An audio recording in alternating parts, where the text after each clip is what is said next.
Tonight on The ReidOut. I'd love to talk to you people. I'd love to say everything that's on my mind, but I'm restricted because I have a gag order. And I'm not sure that anybody's ever seen anything like this before. Day 2 of testimony in Trump's hush money election interference trial. And the judge has already had it with Trump and his legal team. Meanwhile, I was in the courtroom as the first witness, David Pecker, gave riveting testimony about his interactions with Trump. I will tell you what I saw and heard.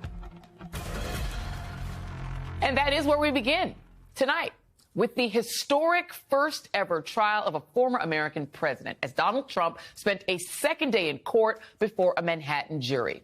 It was a day that I can say I witnessed personally as I took my turn to be at the courthouse. And has been the case so far, there were no throngs of Trump supporters outside raising hell on his behalf. I only noticed this one guy who had a crucifix and rang a loud bell while wearing a T-shirt declaring that the three greatest U.S. presidents were George Washington, John F. Kennedy, and Donald Trump. Other than that, for all the giant barricades erected downtown, the largest numbers present were police officers and reporters, plus a couple of adorable middle schoolers who came down to see the events from inside court. Inside the courthouse, I started out as Team Overflow Room, and then, through the endless grace of Lisa Rubin, moved to the main courtroom for the second half of the day. And while I've written a book about Donald Trump called The Man Who Sold America, for which I interviewed many a Trump person and former campaign staffers, etc., today was the first time I've actually been in the same room with Donald Trump, the tormentor of black teenagers like myself in the late 1980s when the Central Park 5 trial took place in that very same courthouse. What I can tell you is that he is taller than you might expect and walks in a gait that is shufflier than you'd think, kind of a shuffly waddle. And he's definitely a scowler, although who wouldn't be scowly facing 34 criminal counts in a case that could, in theory, send you to prison. I can also confirm that he has a strangely orange hue, although lighter orange now that he's out of the Florida sun and away from the tanning beds. And whoever does his hair masks the thinning in the back and on top with some deft cantilevering. But how today started was not so much about Donald Trump, the man, as it was about Donald Trump, the obsessive, repeated social media user. The first 2 hours of the day, without the jury present, was a battle between Trump's lead defense attorney, Todd Blanche, and Judge Juan Marchand about whether Trump had on 10 separate occasions violated an April 1st gag order by posting and reposting about potential witnesses in this case, including Michael Cohen, Stormy Daniels, and even former New York prosecutor Mark Pomerantz, who apparently Donald Trump wants to see jailed. The posts included amplifying comments from Michael Avenatti, who you might remember represented Stormy Daniels before she fired him for apparently stealing from her and other clients, something for which he remains in prison, though he somehow is also still doing interviews. And also for amplifying this segment on Fox, attacking the jurors in this case on April 17th. They are trying to rig this jury. They are catching undercover liberal activists lying to the judge. Yeah, no, they're not. Judge Marchand proceeded to scold Todd Blanche in extended fashion for not being able to explain to him how Trump's attacks were a response to political attacks. It was kind of like watching the kid who didn't do his homework get owned by the college professor. And when it was over, Todd Blanche was quickly moved to second chair. When that part of the hearing ended, it was on to business, part 2 of the questioning of David Pecker. Pecker, who owned American Media Inc. during the 1990s and early aughts, is a smooth-talking, silver-haired man with a comely mustache who seems to have almost idolized Donald Trump. He described him as someone Americans respected as the boss on The Apprentice, which was also the way Michael Cohen referred to Trump. Pecker said the Trump covers were consistently the National Enquirer's bestsellers. The other covers that sold a lot of Enquirer magazines on the supermarket newsstands, covers featuring stories about Bill Clinton's womanizing and Hillary Clinton enabling him. So making the deal with Michael Cohen, something that he says happened in August 2015 with Cohen and then campaign communications director Hope Hicks in the room, was a win-win. The Enquirer would publish negative stories about Trump's opponents, which they did repeatedly, particularly when Ben Carson, Ted Cruz, and Marco Rubio started rising in the polls in the spring of 2016. and at the same time running positive stories featuring Donald Trump as the ideal next president of the United States, which they also did throughout that year. Pecker was personally invited by Cohen to Trump's presidential announcement in Trump Tower. And he hoped to financially benefit from how many magazines the pro-Trump and anti-Trump competitor issues would sell. A total win-win. He also testified that once Trump announced his presidential bid, that he was in constant communication with Michael Cohen, as Pecker and a small group of AMI editors kept their eyes and ears peeled for stories that could be damaging to Trump, so they could catch them and kill them before they were published anywhere else, at least before the election. And one by one, the prosecutor walked David Pecker through the deals that they cut with Dino Sajudin, the doorman who claimed to have information about a Trump love child with his Hispanic former housekeeper, which Pecker paid $30,000 for, despite his team vetting it and determining it was 1,000% untrue. Yet, they signed a deal with Mr. Sajudin that included a $1 million penalty for breaking it, which they let Sajudin out of in December 2016, after the election. The day ended on the deal AMI cut with Playboy model Karen McDougal, who got $150,000 after pitching a story of her own, a year-long affair with Trump, which she alleges and he denies.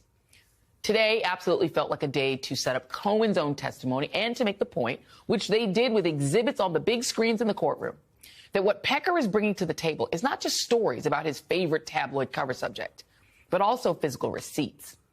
And it's only just the beginning, as the prosecution hasn't even gotten to the Stormy Daniels part of the story yet. Joining me now is Neil Katyal, former acting Solicitor General and MSNBC legal analyst. Katie Phang, trial attorney and host of the Katie Phang Show right here on MSNBC, who was at the courtroom with me today. And Brian Stelter, Vanity Fair special correspondent and author of the Book of Network Lies. Thank you all for being here. Because you are at a disadvantage, our friend Neil, I'm going to go to you first. What were your impressions on today?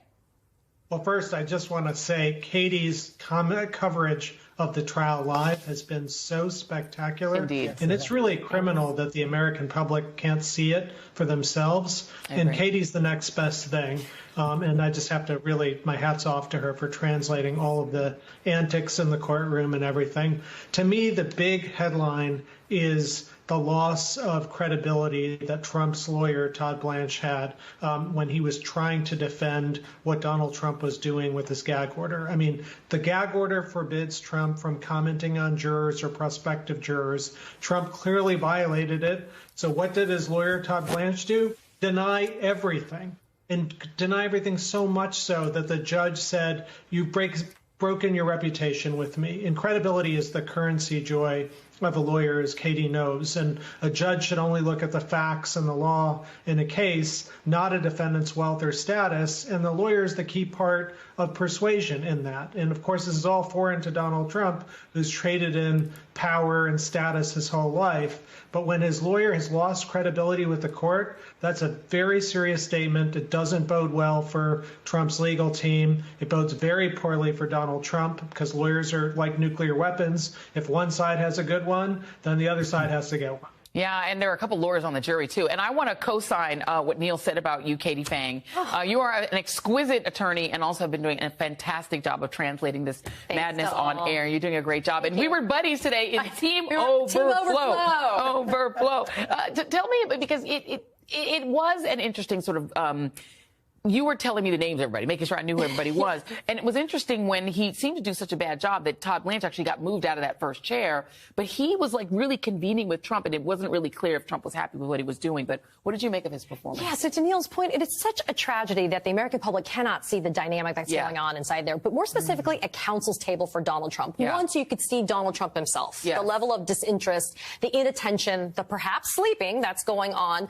But things like this. He's not even looking at his lawyer when his lawyer is making arguments about him violating a gag order that could put him in jail. Wouldn't you have some interest if you may be looking at incarceration for up to 30 days? But to your point, Susan Necheles, who's, according to everybody, people have known her for decades, she's a true criminal defense lawyer to this, in the sense of she really believes everybody deserves a defense. But she parks herself all the way on the end. Furthest way physically from Donald Trump. It's almost like she wants to be as far removed. She was leaning away from him. Like she was at her body language was to lean far away. Yeah. And so for Todd Blanche to try to reestablish, Hugo talked about this last hour, this kind of buddy-buddy kind of energy with Donald Trump, I thought that was very telling because it was sheer humiliation. Yeah. I mean, Blanche had nothing left to say. And it's one thing to be, it's one thing for the judge to admonish you if you're in your zealotness to represent, that perhaps you argue a little too far. But what was humiliating truly? He had no evidence. Yeah. He had no defense. No argument. No arguments. And that is the problem when you're a lawyer. You're representing a client who's looking at 34 felonies and you have no evidence to refute it. And then you take a position that is the most absurd one, a repost. Yeah. It's not, it just happens. Like Judge Merchan said, oh, it just suddenly appeared. You saw it and suddenly appeared. And so I feel like when this is your Alamo, like you want to die on this hill as a lawyer, it doesn't make any sense. But luckily, in some ways, it didn't happen in front of the jury because jurors sometimes can feel badly for lawyers. Yeah. Sometimes they can Pity was starting to set it. I mean, he really looked sad. He looked pathetic and fidgety and like uncomfortable. He didn't seem comfortable in his skin today at all. And so jurors sometimes can be like, I feel kind of badly about this lawyer getting yelled at by the judge. And so in a good way, it didn't happen in front of the jury. And then the other good way is it does set a tone that Merchan's not taking it. Yeah, he's not. He's not having it. And I like, Merchan really comes across as just this very genteel, like sort of kind professor who was just over it because you didn't do your homework. Neil Katyal and Katie Fang are back with me. Let's talk more about kind of how things looked in the courtroom, Katie, because we were just talking about this offset. And Neil, I want to bring you in on this too. And because you're the one who said that you wish cameras were in the courtroom. Sitting in that courtroom, one of the things that really struck me was how alone Donald Trump looked. Sitting there with that backbench behind him empty, and then the Secret Service in the one behind him, but no family there, no supporters there. He looked smaller. He looked less, like the sort of big, important man that he pretends to be. And it almost feels like the court system in some ways is protecting him from that image by allowing him to walk out to cameras and project whatever image he wants to project. Katie, you first, and then Neil.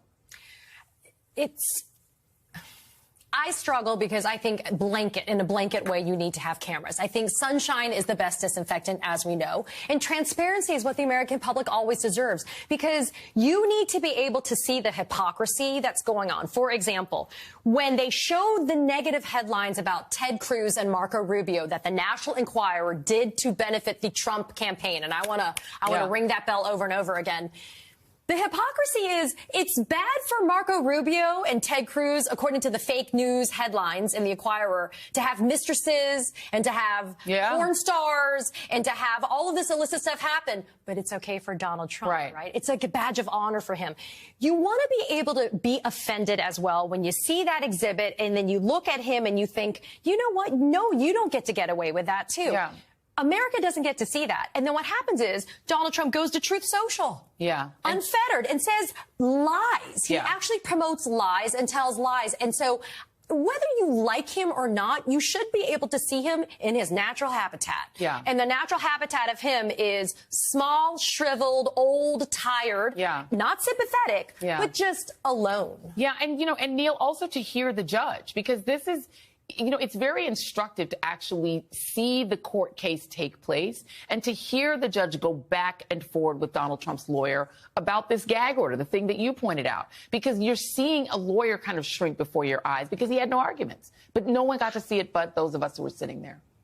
Yeah, I agree, Joy. I mean, these courtrooms are the American public's courtrooms. We pay for them with our taxpayer dollars. And the idea that, like, this is all going on in a closed proceeding that, fortunately, we're lucky that we have people like Katie there who can interlocute and translate what's going on for us. But there's no substitute for seeing it with our own eyes, particularly when the country is as divided as it is about all of these issues surrounding Donald Trump. And I think both sides would benefit from the airing and public transparency that would otherwise occur. I remember when I was special prosecutor in the George Floyd murder, we had initially opposed cameras and televising that trial. And I'll tell you, Joy, we were wrong. and the judge ruled against us, and he was right, even though there had never been a trial in Minnesota that had been televised up until that point. But what that did was allow the American public confidence around the verdict, so much so that we didn't have the riots and all the other stuff that people were predicting because people could see the trial with their own eyes. As for what's going on today with Donald Trump being alone in the courtroom, I think that's at least in part a product of his criminal behavior. I mean, the people who would have ordinarily been there, Michael Cohen, Alan Weisselberg, they've been indicted or put in jail or now testifying against him. David Pecker's another one. So, everything Trump touches, it's kind of the anti-Midas touch. Yeah. And we're seeing that play out in real time in the courtroom. And I really do wish the American public could see it. I agree. It's wrong. It was really instructive to be there. I mean, and Katie, speaking of Michael Cohen, he's been on this show, dozens of times. I mean, he's been on this show a lot. And one thing that struck me, he's told me, he's told this audience, he's told MSNBC's audience the same story for years. Yep. And now everything he said, you have David Pecker today backing him up. To a point. I mean, literally, he's been telling this story consistently. And so now what's happened is he's already been backed up by David Pecker, who was the other person in the room making this deal, who said, yeah, we did do a catch and kill deal. Yeah, it was about the election. Michael Cohen had a campaign email, even though he was not on the campaign. There was no reason for him to a campaign email. And David Pecker said, you can release these salacious stories that would have sold lots of magazines, but only after the election. And one of the most amazing things is we have now been introduced to the conspiracy so early in the prosecution's case. Sometimes there's a wind up to the pitch, and sometimes you wait through a couple of witnesses before you kind of get to the meat on the bone of the conspiracy and of the crime. And yet David Pecker, within just a few hours now even, has explained with such clarity, even for a guy who's been around for a long time, the longtime friend for decades, David Pecker even still showed respect to Donald Trump today. Respect? He seemed reverential toward him. Exactly. And so to hear it come from someone who very matter-of-factly said, David Pecker says, yeah, we sat there in Trump Tower and we agreed to do the following. And yes, Alan Weisselberg was a part of it. And it's just so matter-of-fact. It's just so, in a way that lends credibility. And that is the critical thing. Neil and I and others that have tried cases, a witness's credibility is always going to be squarely in the province of the jury. The judge doesn't determine the witness's credibility. And so for the jury to be hearing total and complete corroboration from David Pecker and as well as seeing, because we're visual creatures. When you see the exhibits and you see the amendment to Dino Sajudin's source document to silence him, and then you see, what do you mean it's going to be extended to perpetuity where you're not going to be able to air it for a while? Oh, and then suddenly we're going to let you out of it? Yeah. That type of stuff is powerful. And charge him $1 million if he takes that story anywhere else, only to poof, make it go away in December of 2016 after the election. Things that make you go, Neil Katyal, Katie Phang, y'all are great. Thank you very much.